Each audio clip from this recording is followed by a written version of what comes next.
kanefa ny fitsarana zany tsy natao anelanelana fa itsara noho izany a tsy maintsy misy ny resy tsy maintsy misy ny mpandresy ary eo manko ny zavatra miseho mazava ho azy fa ny mpandresy tsy maintsy ho faly ary ny resy tsy maintsy ho tezitra alahelo manoloana n'izany zavatra rehetrarehetra zany ny zavatra tsy azon'ny olona matetika ohatra zao raha hitenitsika hoe ajeloka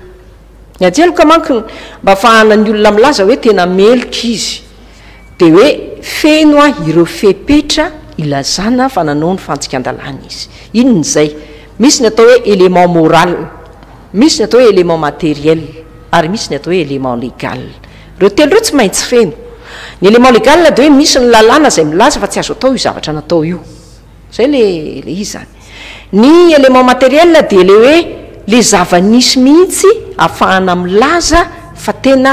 tanteraka le heloka ohatra zao tsika iresaka mombany hoe halatra iny moa ny atao hoe halatra dia ozy izy amin'ny teny frantsay hoe soustraction frauduleuse de choses appartenant à autrui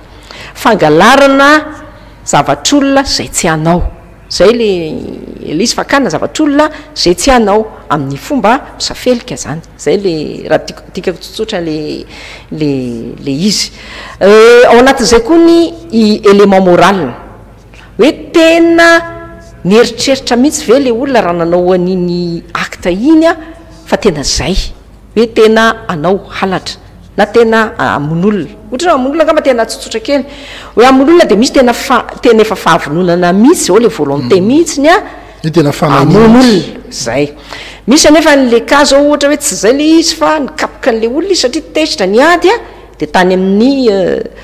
point tena fatalina na voan'le olona dia maty zay le atao hoe coup mortel zavajavatra ohatran'izany zay matetika tsy azo tsy dia azon'ny olona loatra ny zavatra ohatran'izany ary eo anatin'izay ny sininy hoe zahay nge tena nanao an'izao mihitsy zahay nge tena manana pirofo io koa manko le ezaka pirofo ka matetika